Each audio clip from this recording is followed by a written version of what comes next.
An F5/EF5 tornado is the highest rated tornado possible.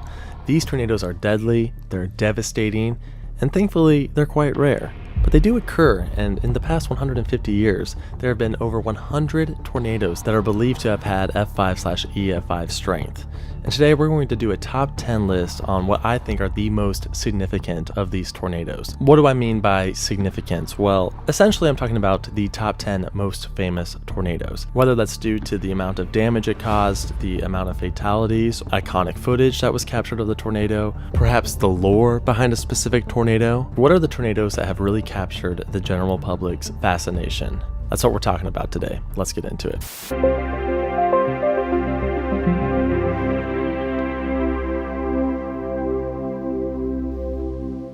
With number 10, we're starting off with the April 27th, 2011 super outbreak, specifically looking at the Hackleburg-Phil Campbell EF5 tornado. The 2011 super outbreak remains the largest and costliest tornado outbreak on record, with over 260 confirmed tornadoes and 324 fatalities. On that day, there were 4 EF5 tornadoes. We haven't had an EF5 tornado since 2013, and there were 4 on this day alone. A truly insane day for weather. The deadliest and most destructive of all these tornadoes was the EF5 that struck the communities of Hackleburg, Phil Campbell, Tanner, and Harvest in Alabama, and then Huntland in Tennessee. Overall, 72 lost their lives and over 145 were injured. Peak wind speeds were estimated to be in the 210 mile/hour range, and the event lasted for over 2.5 hours, traveling 132 miles. 132 miles is a very long distance for a tornado. The EF5 damage mainly occurred in Hackleburg and Phil Campbell. Here's an example of the damage in Phil Campbell. A house completely swept off its foundation. Here's another similar example in Hackleburg. This EF5 makes the list because it's probably the most significant tornado of the 2011 super outbreak. Although you could make an argument for the EF4 that struck Tuscaloosa and Birmingham. Quick honorable mention to the Rainsville, Alabama and Smithville and Philadelphia, Mississippi EF5s from that same day. Moving on to number 9 with the catastrophic tornado that occurred only 2 years later on May 30th, 2013. Yes, we're talking about the Newcastle Moore EF5 tornado that resulted in 24 fatalities and 212 injuries. This tornado began northwest of Newcastle around 3 p.m. local time. It quickly strengthened, and within 5 minutes, the National Weather Service declared a tornado emergency for southern Oklahoma City. Tornado emergency is now coming. We do have a tornado emergency. This is a tornado emergency. This is higher than a tornado warning. I've seen a lot of hook echoes in my day, but none quite as well defined as the 2013 Moore EF5. Just take a look at this, and look at that debris ball. It would be terrifying seeing something like this on radar. The tornado would then enter the suburbs of Moore, destroying around 1,200 homes and hundreds of businesses. The scale of the destruction can be clearly seen through the satellite imagery available on Google Earth. The tornado reached peak EF5 strength near eastern Moore, where it swept well-built homes completely off their foundations. This damage was likely caused by winds in the 210 mile/hour range. It would finally weaken shortly after exiting Moore in the Oklahoma City metropolitan area. This event has become well known through the large amounts of media coverage and footage, the most famous being Mike Morgan from KFOR. When you have a debris ball and hook echo that well defined, you're going to get quite a reaction from any TV meteorologist. And Mike Morgan definitely reacted accordingly. Tornado emergency for Moore. You folks in Moore, you need to grab whatever it is you need to grab, and you need to go underground. Bottom line, grab your kids, grab your loved ones, grab your friends, or just get out of the way. Overall, the event lasted 39 minutes, traveling 30 miles, which is quite a bit shorter than our last entry, the Hackleburg-Phil Campbell EF5, but it occurred in such a densely populated area. Also worth noting, this is actually the most recent EF5 tornado. We haven't had an EF5 tornado in over 10 years. So the past few years have been great for the channel. We've really grown quite a bit, and that's awesome. I'm very thankful for it. I'm thankful for all of you, but it's also kind of led to people searching me more and searching more about my personal life. And that's why I'm thankful for today's sponsor, Aura. I don't know if you ever Googled yourself, but if you have, you might notice, oh wait, holy cow, there's all this information about me on the internet, like addresses, phone numbers, former addresses, all sorts of different data. And the people that are hosting this data, they're known as data brokers, and they're actually selling that data to different people, whether that's spammers, scammers, or hackers. These nefarious individuals then use this information to access your bank accounts, to access your social media accounts. It's not good. But thankfully, there's Aura. See, Aura is an online platform that automatically scans the web for your information, whether that be an address, a phone number, or whatever. Scans the web, finds the data broker that's selling that information, and then opts you out. It's always working in the background. Like, you don't even need to worry about it. If a new data broker pops up, Aura's there to shut them down. They also offer a variety of other features, such as antivirus, password protection, and even parental controls. Be sure to check out aura.com/swiggle to get a 14-day free trial. That's 2 weeks free using aura.com/swiggle. Thank you so much, Aura, for sponsoring the channel. For number 8, we're going way back to 1953 with the May 11th Waco, Texas F5. This extremely powerful tornado destroyed over 600 homes and 400 commercial buildings, claiming 114 lives. This makes it the 11th deadliest tornado in US history. And this was actually the most recent single tornado-related disaster to have over 100 fatalities until Joplin in 2011. On top of the fatalities, over 600 people were injured. Of course, there is no video of the event, but the photos show just how horrific and destructive this tornado was. The downtown portions of Waco were hit especially hard, including the RT Dennis building, where in that one building alone, 30 would lose their lives. Many of the downtown buildings were constructed poorly, leading to their collapse, burying people inside who were seeking shelter. Thankfully, the Alico building, which was a newer build, did not collapse. Some remnants from the tornado can still be seen to this day with the Dr. Pepper Museum. This brick building partially collapsed, but it was fixed up, and the newer bricks are the lighter color shown here. It is estimated that this tornado had wind speeds close to 261 miles per hour, making it the most powerful we've covered thus far. The Waco F5 is significant for a few reasons. First of all, it's one of the deadliest on record ever, a truly devastating event, but it also represents 1953 as a whole. 1953 was a terrible year for tornadoes. There was the Worcester F4 tornado and the Flint Beecher F5 tornado. All three of these tornadoes eventually led to more advances in civil defense against severe weather. Next up, the 1991 Wichita Andover F5. On April 26, 1991, around 6 p.m., a tornado formed near the city of Hayesville, Kansas.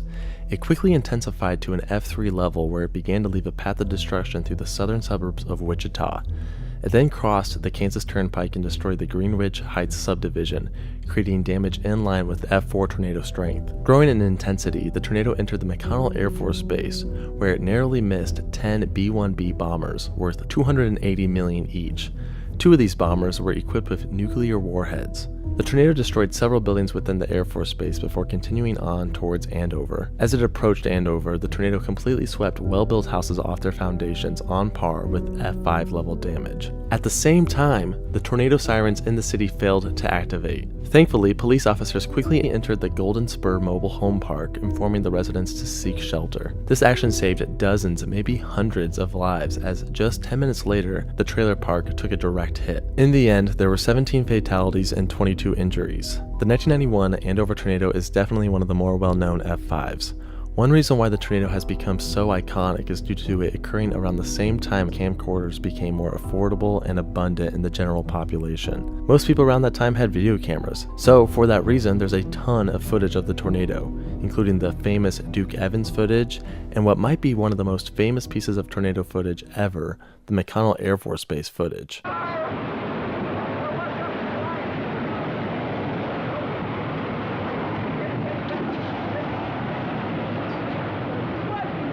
Absolutely insane. Moving on to number 6, the 1974 Xenia, Ohio F5. So this specific F5 tornado was part of a huge tornado super outbreak that occurred on April 3rd and 4th of 1974. Overall, there were 148 confirmed tornadoes, resulting in 319 fatalities and $5.3 billion worth of damage adjusted for inflation in 2024. Of the almost 150 tornadoes, 7 of them were F5s. Remember what I said earlier, that there hasn't been an EF5 since 2013 and more? Well, this super outbreak had 7. Arguably the most significant of the F5 tornadoes was the one that hit Xenia, Ohio on April 3rd, resulting in 36 fatalities and over 1,100 injuries. This tornado lasted for 39 minutes, traveling about 30 miles. We do surprisingly have footage of this tornado. 16-year-old Xenia resident Bruce Boyd captured the multiple vortices of the tornado using his Super 8 8mm camera. Audio was also recorded using a tape recorder by Mr. Broke Shoulder. Since the video is silent, the recorded audio by Broke Shoulder is often paired together with the video from Boyd.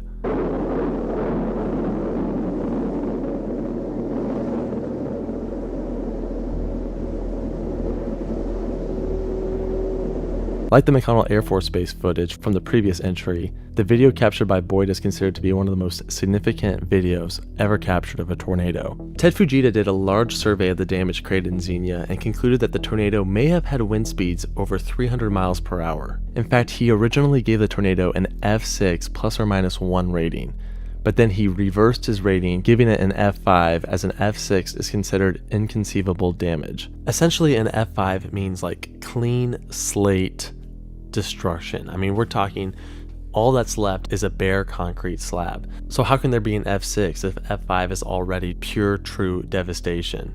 You can't measure it. Xenia would be the only town of the 1974 super outbreak to be visited by President Nixon. When surveying the damage, Nixon stated, "As I look back over the disasters, I saw the earthquake in Anchorage in 1964.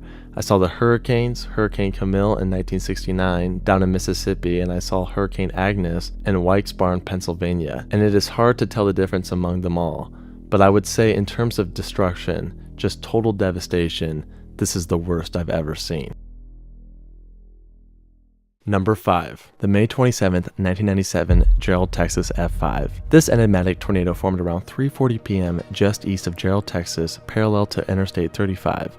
The weather system that formed the Gerald tornado was unique compared to typical tornadoes. For one, the tornado actually traveled the opposite direction of the vast majority of tornadoes, traveling northeast to southwest rather than the typical southwest to northeast. At first, the tornado didn't seem like a major threat.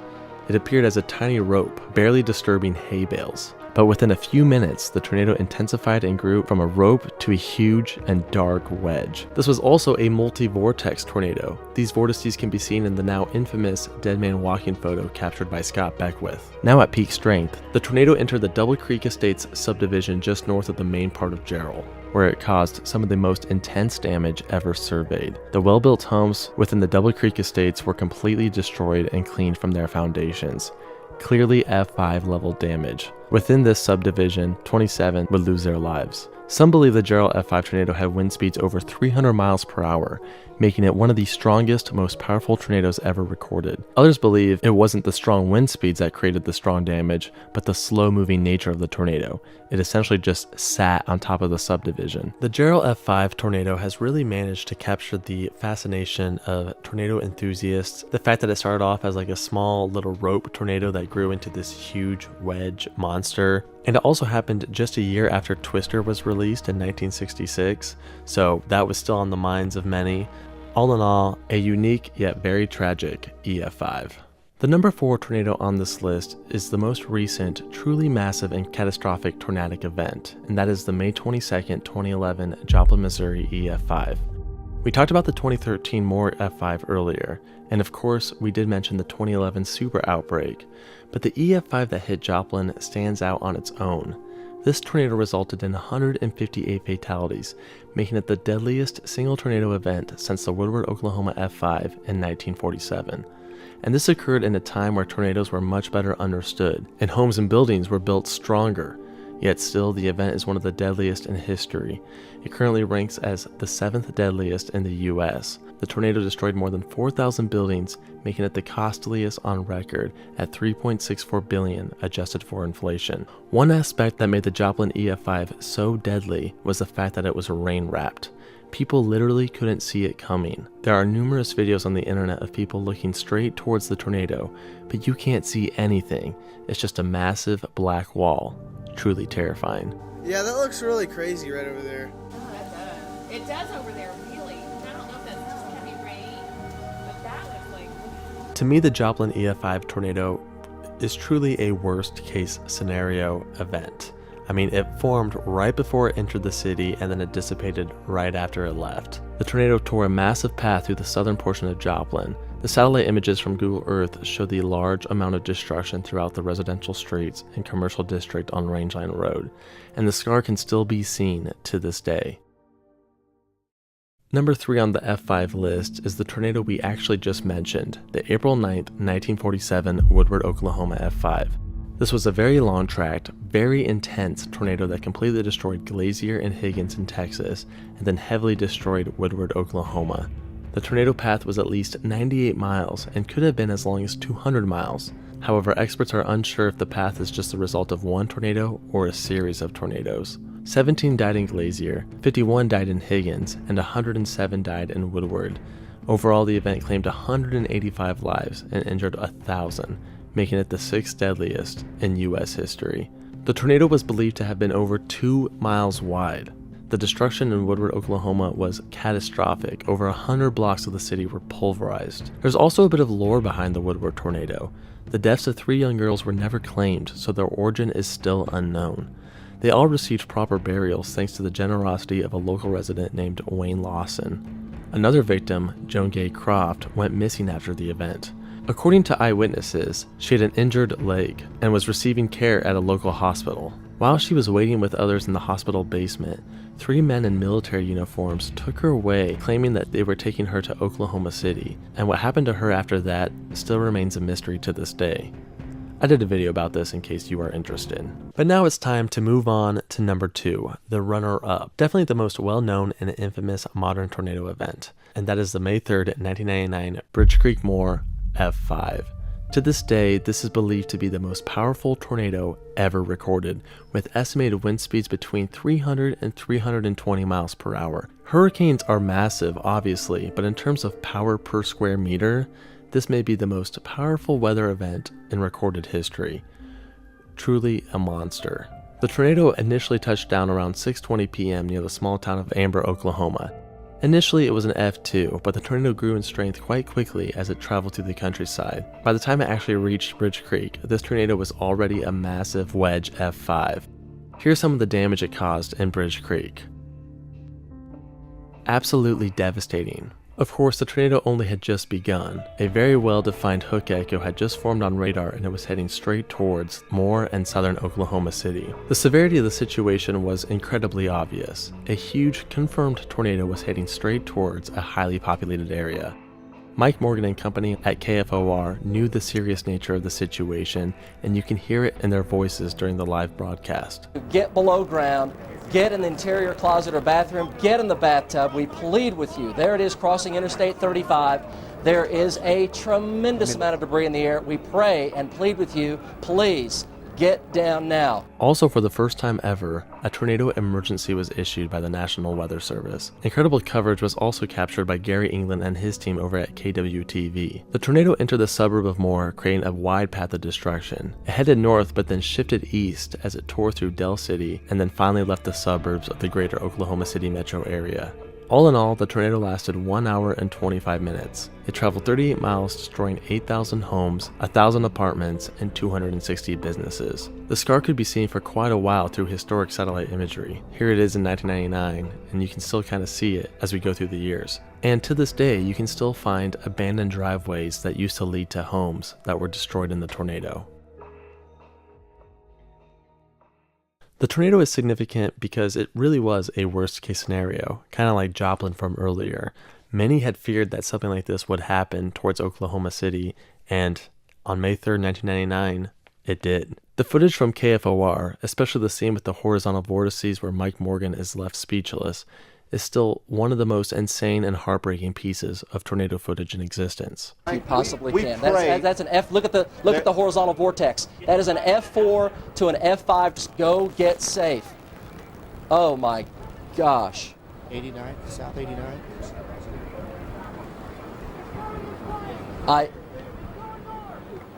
Finally, we have reached number 1, the worst and potentially most powerful tornado ever documented, the 1925 Tri-State tornado. This tornado holds many records. First off, it lasted 7 hours. 7 hours, and it traveled over 219 miles from Missouri to Indiana, making it the longest tracked tornado ever documented. And it's also the deadliest in U.S. history, with 695 fatalities and over 2,000 injuries. Some of the hardest hit communities were Murfreesboro, Illinois, where 200 died, DeSoto, Illinois, where 60 died, West Frankfort, Illinois, where 102 died, Griffin, Indiana, where 44 died, and Princeton, Indiana, where 38 died. The tornado was likely rain-wrapped. Witnesses claimed they couldn't see the actual funnel. To them, it just appeared as a dark cloud on the ground, destroying everything in its path. Very similar to Joplin and the Woodward tornado that we talked about earlier. There were other witnesses who say they saw two funnels circulating around each other, confirming that it did indeed have multiple vortices. Of course, it's always difficult to confirm a tornado Fujita rating prior to the 1970s, but there were reports of homes being wiped off of their foundations, and even railroad tracks being torn up from the ground. With these reports, experts like Thomas Grazoulis and Ted Fujita himself have retroactively given this tornado F5 status. This event almost has a mythical aspect to it. It was almost 100 years ago, so we just don't know what happened. Like, we don't know if it was a single tornado or a series of tornadoes. We don't know if it was a truly large and powerful F5 or if all the buildings in its path were just poorly built. We just don't know anything about it. There are photos, and of course we know about the mass casualties, but no one really knows for sure what happened. Like I said earlier in the video, we have not had an EF5 tornado for over 10 years, and this is a good thing, and I hope this streak continues for a long time. But we are going into tornado season, so be sure to be weather aware, know your tornado safety procedures, and with that said, thank you so much for watching. We'll see you in the next video.